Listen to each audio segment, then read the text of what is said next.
Hi, Katie Perkins here. I'm just going to be talking a little bit about my life lab experience throughout this semester and what it is that I did and how it affected me.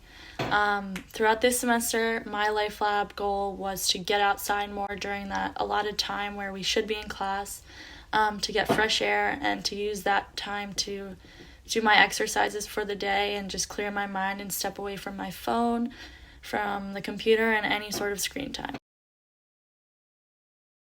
Here you can see a picture of my friends and I hiking in the woods as a part of my Life Lab weekly activities. Research has shown that the emotions of pleasure and happiness are elevated with an increase in the tree density within specific settings. According to research, green space provides a stress buffer. Green space is a promoter of human health, vitality, and longevity. To lower my stress hormone production and elevate my mood, I chose to work out and exercise outside as my Life Lab activities. From friends to family to even pets, I had a wide array of social support to help me accomplish my Life Lab goals. With instrumental and emotional support, companionship support, and informational and validation support, I was able to meet the three needs of the self-determination theory: competence, autonomy, and relatedness.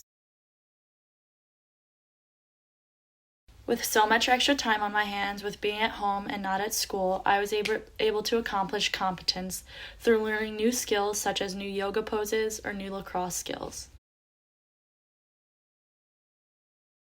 Taking part in all of these exercises and outdoor activities with my friends, family, and pets has helped me get closer to relatedness and helped me feel a sense of belonging, especially in these times of need when we've been locked up and quarantining for so long. With this time away from my coaches, my teammates, and my athletic trainer, I've had the ability to take control over my own actions in terms of being physically active and staying healthy, and pushing myself towards being a better teammate and an athlete on and off the field.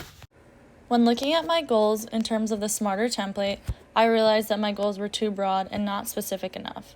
I wanted to take my Life Lab time to bike, swim, kayak, run, reduce my screen time, and to get fresh air, but this was too broad. I also did not plan my goals in a measurable manner. One Life Lab session would consist of me going for a run.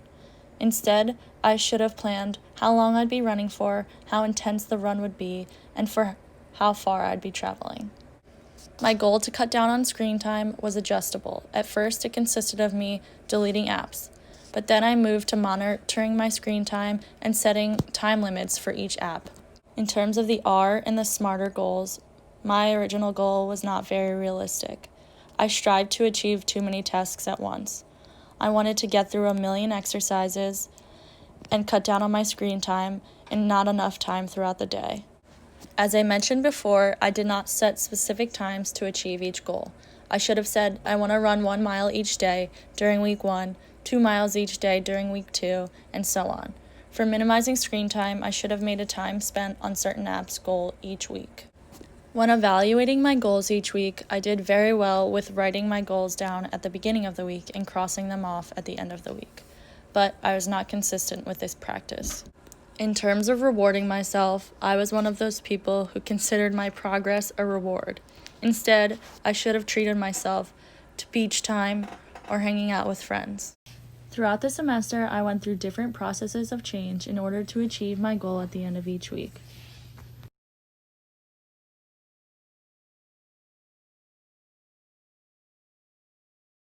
When we first received this assignment, I was in the contemplation stage.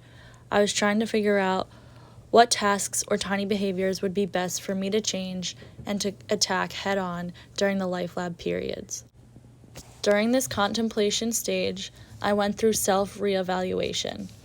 This is where I thought a lot about what behaviors I needed to focus on in order to maintain a healthy lifestyle. During the preparation phase, I stuck to commitment. I realized I was not going back to school for the semester and I was not going to be able to practice lacrosse with my teammates. Therefore, I committed to putting in just as much work at home as they were putting in at school. I also went through the social liberation process.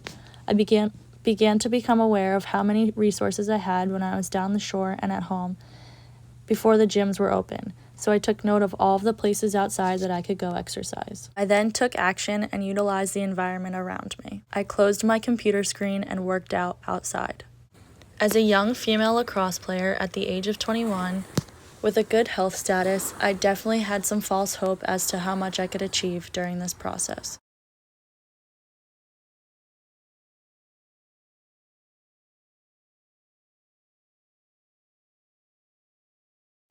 Therefore, when I did fail to maintain these habits, I interpreted my failure as a lack of time. This is part of the false hope syndrome. But with my motivation to become a better athlete for myself and for my teammates, and my motivation to stay healthy, and because of my pure enjoyment for exercise and my decision that working out outside was a bit better decision than staying in front of the computer screen, I was able to continue my Life Lab habits. In the future, I plan to stick with these Life Lab habits because if there's two things I've learned, it's that 1, you should never give up on doing things that you enjoy despite how hard it gets, and 2, not enough time is never an excuse to do nothing.